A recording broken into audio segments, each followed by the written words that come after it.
Good afternoon. I'm Hans Kuttner, visiting fellow at Hudson Institute, and it's my pleasure to be the moderator of our session this afternoon.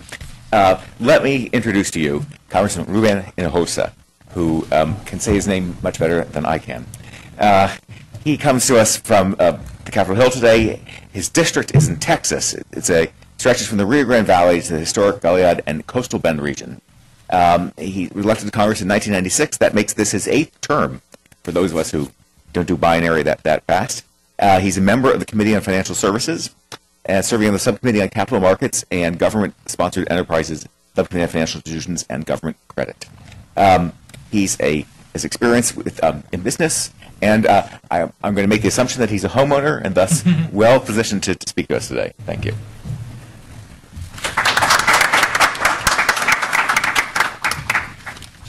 Thank you, Hans, for that very kind introduction. Yes, I am a homeowner, and fortunately it's paid for. My age, if I haven't finished paying it, I'm in trouble. It's a real pleasure to come and visit with you and share some of our thoughts, or my thoughts, rather. I serve on the Financial Services Committee, and housing is certainly one of the important components of our committee. We oversee all the banks, all the insurance companies, all the home mortgage financing groups, and right now, the area that I represent, which is from the outskirts of San Antonio south, all the way down to McAllen, Edinburgh, Harlingen, down in deep South Texas, the 4th fastest growing region in the country. In 1990, our U.S. Census showed a 48% increase in population. In 2010, we are hoping to get the figures today, but it should be plus or minus 45% increase over last decade. And it's an area that has created a lot of jobs. I come from the world of business. I come from a very large family of 7 boys and 4 girls.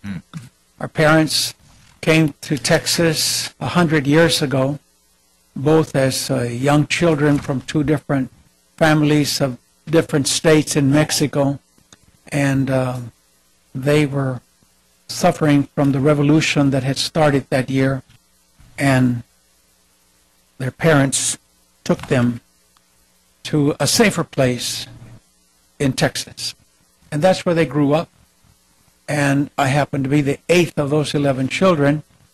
And fortunately, we had parents who were very involved in our education and helped us graduate from high school and from college.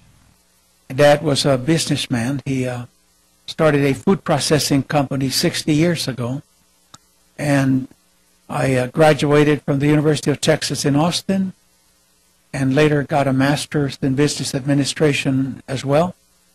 And I became a community developer, a community builder.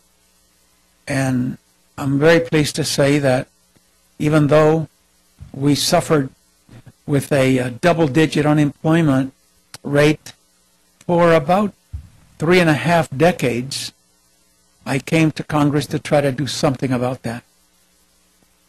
We saw that region flourish as both the state and the federal government started investing in education, in health, in housing, and particularly in our colleges, community colleges and universities. So my comments will certainly be flavored with those kinds of experiences and the challenges that a family that came with nothing was able to build from the bottom up and be able to have a good education, and thus win my election in 1996, and today coming to speak to such a distinguished group. Since the enactment of the federal tax code in 1913, one of the most powerful incentives for the expansion and the preservation of home ownership has been the deductibility of home ownership, which has been the deductibility of mortgage interest. The mortgage interest deduction is consistent with America's long-standing tradition of encouraging home ownership, which is the cornerstone of the American dream and the U.S. housing policy. It's an important tool for encouraging increased home ownership among those who might not otherwise be able to afford it. I can share with you that, having come from humble beginnings, I was number 8 out of those 11, and I was 6 years old when my father was able to build a 3-room home with 1 bathroom, no such thing as a garage, but it was the best thing that all of my brothers, older sisters, told us, the young ones, that to have a home instead of living in back of the grocery store was the best thing that ever happened to us. It's important. It's been an important tool for encouraging home ownership amongst those who might not otherwise be able to afford it. As the Internal Revenue Code currently stands, taxpayers are allowed to deduct all the interest on mortgages up to $1 million. This helped millions of families experience the American dream of owning a home. Currently, 37 million taxpayers benefit from that mortgage interest deduction, saving these families a total of $72 billion annually. The savings resulting from this deduction are essential to many of these families, particularly in the first years of a new mortgage. Recently, the co-chairs of the Bipartisan National Commission on Fiscal Responsibility and Reform issued a proposal containing numerous suggestions to reduce the skyrocketing national debt. President hovers right at about $14 trillion. As you're aware, among their suggestions is an elimination of or reduction to the mortgage interest deduction as part of a comprehensive overhaul of the tax code. They also proposed transforming mortgage interest deduction into a 12% credit, which would amount to approximately 9.3% tax increase on the average. The middle class, and not the wealthy, would suffer the most from such a proposal. Generally, those with large families, younger buyers, nearly 70% of the mortgage interest deduction goes to those making less than $200,000. Limiting or eliminating this essential tax deduction would severely hamper any economic recovery in the housing sector. Research has indicated that lowering this deduction will impact home prices and values for all Americans. President Barack Obama's proposed budget for fiscal year 2012 includes language limiting special interest deductions. I don't consider homeowners in my district as special interest groups. When I came to Congress in 1996, 36% of our population that I represent were below the national poverty level. And so I'm talking about representing a lot of low-income families and middle-income families. Their constituents, as I said, they are not special interest groups. And I must represent their interests in Congress as homeowners and as taxpayers. It's for these reasons that I must oppose any changes at this time. Give Congress the time to vet the proposal and the impact it might have on the overall economy of our country. The administration's proposed 28% cap on itemized deductions would result in a significant tax increase for homeowners, potentially further injure the housing market, and could lead to additional home foreclosures. This is a risk we cannot take. I am an original co-sponsor of House Resolution 25, introduced by Congressman Gary Miller from California. The resolution expresses the sense of Congress that the current federal income tax deduction for interest paid on debt secured by a first or a second home should not be further restricted. The resolution is bipartisan. At this time, currently 38 co-sponsors are on that bill, and I expect that more will be added once Congress returns from next week's recess. While many people vacation in Texas for only a week at a time, there are many of our northern neighbors who have grown accustomed to spending the entire season in the Lone Star State. Each year, thousands of retirement-age visitors spend anywhere from 1 to 6 months in the Lone Star State.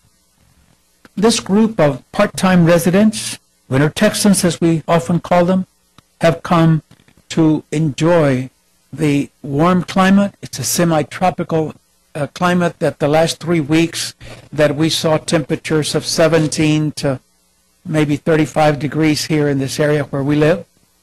They were enjoying 65 to 75 degree weather. Over the years, a number of small towns across deep South Texas rely heavily on the business the winter Texans bring. They contribute substantially to the economy of South Texas. 49% of winter Texans own a second home in the Rio Grande Valley, which includes that beautiful, rich South Padre Island, which has wonderful weather. Another 44% of winter Texans purchase and own mobile homes in an RV park in South Texas, the RV being a recreational vehicle. 0.6% own a condo. 4.7% of those retirees sell their homes in other parts of the United States and move permanently to South Texas to live out the rest of their lives in a new home purchased with the understanding that the mortgage interest can be deducted. There's a number of residents who have homes in the northern part of my district. I'm talking about 250 to 275 miles north of McAllen, Harlingen, and Edinburgh. I'm talking of Beeville, Texas, very close to Goliad and those very historic places in the coastal bend. They're mostly rural country homes that may have 2, 3, 5 acres, and they serve as a second home for them. Hunting, natural landscape, quiet living draw people to that area, especially those who may live in our nation's, or rather our state capital in Austin, or possibly San Antonio. Second generation maintain the homes they inherit as second homes and continue to make mortgage payments depending upon the family situation. I highly recommend that the mortgage interest deduction remain intact for both first and second homes. The situation I have put forth is not limited just to my district and my district alone. There's other areas of Texas and other states benefit considerably from the mortgage interest deduction for the first and second homes. Take, for example, Florida, California, the state of Maine, the state of Washington, Illinois, Ohio, Nevada. They all benefit economically from the revenue owners of second homes, from the revenue owners of second homes bring to their economy. Eliminating that deduction would be a significant blow to those states. Many other states will suffer to the same degree as my district should these ill-conceived proposals move forward. I note that several are proposing eliminating the mortgage interest deduction. We have 435 members of Congress, and there's no telling what one of us might propose. Let me share this one with you.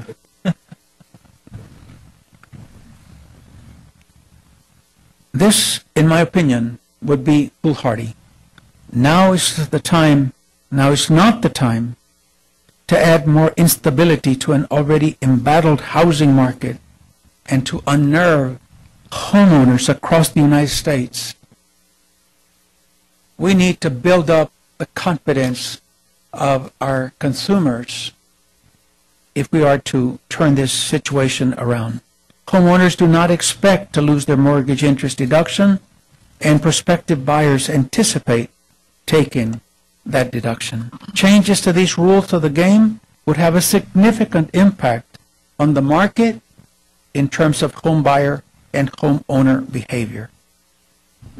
I don't want to test the waters with Americans already nervous about the economy, about our high unemployment rate, lack of jobs, and their children's future. The middle class benefit considerably from the mortgage interest deduction. It has become a mainstay in the overall economy. To change it now could be devastating. I understand the concept of transforming that mortgage interest deduction into a 12% tax credit. It's duly noted. However, I need to tell you, I cannot support it at this time. Congress should allow Americans to continue deducting the mortgage interest for their first and second homes. Eliminating or limiting the deduction for both first and second would be a death knell to my district's economy and that of Texas. 38 other members of Congress agree with me. That's why they co-sponsored that bill. And the numbers will only increase in the weeks and months to come. We're trying to finish in the House of Representatives all the 280 amendments being proposed to reduce the budget just for the period from now to September the 30th. And imagine what it's going to be like when we go to debate the budget for 2012. I understand that our economy is struggling to recover from a horrible economic crisis. But the mortgage interest deduction did not cause the crisis and did not play a role in that crisis. If anything, the mortgage interest deduction is keeping Americans in their homes. Should someone manage to eliminate or to modify that deduction, blame for the resulting economic decline will be placed firmly at their feet. In closing, let me say that the arguments that the mortgage interest deduction is some form of predatory lending or a special interest deduction is flawed. Limiting or eliminating the essential tax deduction would severely hamper any economic recovery in the housing sector. I want to thank you. Thank you very much for inviting me to be with you today to discuss such an important issue. My constituents and all Americans are listening very carefully to what Congress is going to do. I thank you, and I wish you a great day.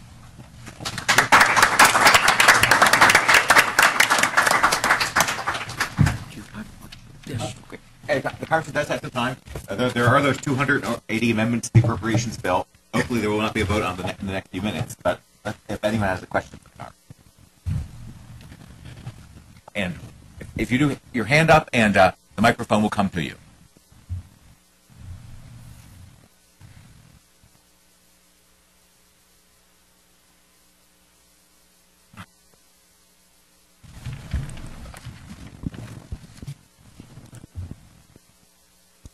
Thank you, Congressman. I'm Maureen Fryer, the president of the National Housing Conference, and I'm the 7th of 9 kids. So I can appreciate. So then you all had a party at every meal, right? Yeah, exactly. I got good at doing group dynamics. Yeah. So I'm hearing what you're saying. What are your thoughts and the needs of your constituents when you think about renters and their housing needs and how that plays? Because in federal programs for low-income housing or Section 8, for example, or public housing, and the relationship between rental housing and the home ownership, the mortgage income tax deduction. It's very different. Those who invest in the rental complex, the rental building, are the ones that have the advantages and not the renter. And that certainly has not been discussed in our committee. And as far as my personal thoughts, I think that there are a lot of people who could not afford to get into a home mortgage, but somebody convinced them that for the same amount that they were paying in rent, that they could own a home. And I certainly agreed with what I was hearing back, I'm talking about 6 years ago, 8 years ago, Fannie Mae, Freddie Mac, and all those issues that were being discussed in our committee. But it was a mistake. There are a lot of people who cannot afford to own a home and maintain it and pay the property taxes and insurance and maintenance and all that goes with it. So I don't believe that that will be part of the equation or part of the discussion in our committee. We all are making this very easy for me. As a moderator, I'll ask a question. John was giving me the statistics about home ownership in your district, which is very high, given what we know, what you said about the income level. What kind of, I mean, as you think about the people you grew up with and knew, what, in your mind, what is it that explains the high level of home ownership in the community? There's a mistake in whatever statistics he is looking at. My area does not have a high percentage of home ownership. But it's the statistician says higher than you'd expect given all these other things. So it's a statistical world that we're living in here. Maybe not the. But tell us about the district that you really live in, rather than the statistical one that we looked at. Well, the area that I have has a lot of low middle income families. As I said before I came to Congress, our percentage was rather high, about 40% below the national poverty level of $15,500 per capita and $40,000 for a family of four. And I would say that home ownership at that time was a dream. And sometimes two families would go together and sign for a home mortgage and share the expenses, how they would have so many people living in one home with only 3 or 4 bedrooms. I forgot, even though we did that as a child. I recall there were 3 brothers, Oscar, Leo, and myself, that were all a year and a half apart, no more than 2 years apart, and all 3 of us would be put into a standard or queen-size bed. And sometime during the night, since I was the youngest of the 3, the older 2 would pick me up and put me on the floor. And I would wake up in the morning on the floor, and they would say that I fell off. But the point is, sometimes you have to bring 2 families together to be able to afford it in the area that I live in, and that certainly goes on now. All I can say is what is making a difference in my area these 15 years that I've been in Congress has been that we saw the unemployment rate after 3 decades of double digits drop to 6% in May of 2007. And we did that by focusing our efforts as a big group of community leaders, and that was to invest in education, to invest in healthcare, and to invest in infrastructure. I remember inviting President Bill Clinton to Deep South Texas in McAllen, and he came at my invitation January the 8th and 9th of 1998, an area that had been so neglected for so long that the last sitting president was Eisenhower in 1953. 45 years of never having had a sitting president visit my area. So the difference has been the federal investment in education, in health, in infrastructure, and that we now have a good trained workforce. Just think about it. I helped create a community college called South Texas Community College. I started in 1992. We opened the doors with 800 students and a $2 million budget from the Texas legislature. Today it has 33,000 and a $200 million budget. It has 4 satellite campuses, and everywhere that it has sprung up a satellite, we have seen the incomes of families go up, more people getting at least a 2-year associate degree and getting better jobs, that instead of being paid minimum wage, which was at that time $3.25 an hour, 1998 it went up to $5.25 over a 2-year period, still making $12,000, $14,000 a year. Now they make $25,000, $30,000 or more. So our area now has much better paved roads, better bridges, interchange. As I said, the population now between 3 counties of from Brownsville to Roma, Texas, is 1.25 million. Ladies and gentlemen, you will not believe you're in the same region when you come see it if you've been gone for 20 years. And I say that because they get better jobs, now they can afford to buy a home and own a home and take care of the mortgage. So I'm a strong believer of investing in those areas that I said, and I can tell you that my predecessor was the chairman of Agriculture Committee. So when I won my election because he retired, they immediately put me into Agriculture Committee, and I said, whoa, whoa, whoa, whoa, you didn't ask me where I wanted to serve. They said, well, it makes sense. Your predecessor was in agriculture, you should be in agriculture. I said, no, I refuse to serve in agriculture. Why? Because they had seasonal workers. We had no benefits, no health, and no vacation. I said, I want to be on the Education Committee, and I want to be on banking. I want to have access to capital. I want small and medium-sized businesses to be able to access capital so that they can create small businesses and own their own little businesses. And ladies and gentlemen, I beat out Houston and Dallas to get a women's business development center in 1998. Best thing that could have happened. From that point forward, 2/3 of all of the new businesses started in the Rio Grande Valley in South Texas were women-owned and women-controlled. 2 people working, 3 people working, 5 people working, 10 people working. But what a change. What a change. We saw that 23% unemployment rate when I was sworn in dropped down to 6% in 2000, I think 2007, I believe, May of 2007.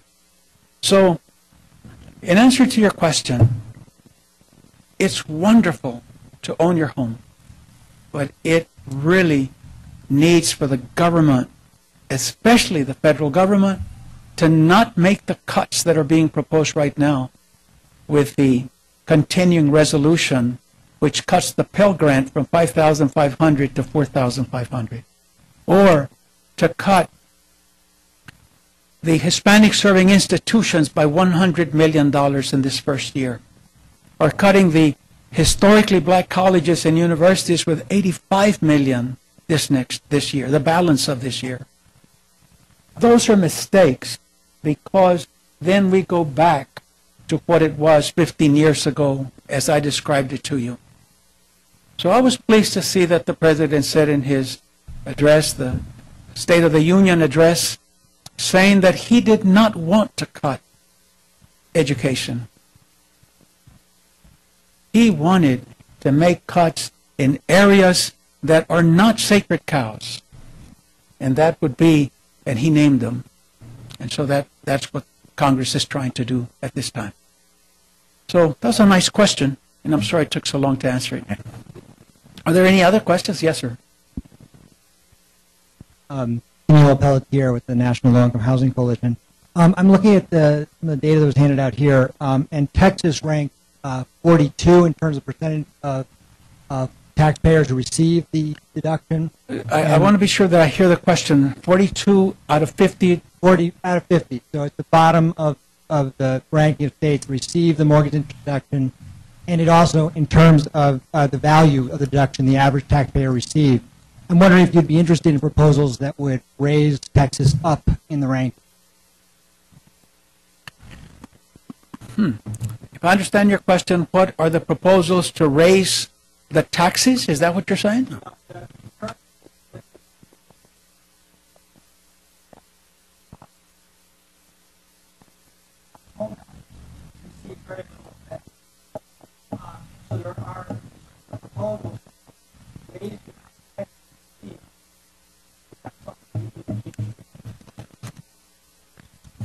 I don't believe that that would be a priority for me, because many homes that are being sold today are 60,000, 70,000, and they're reasonably nice homes on a concrete base. All of this to say that that's all they can afford, and that's okay.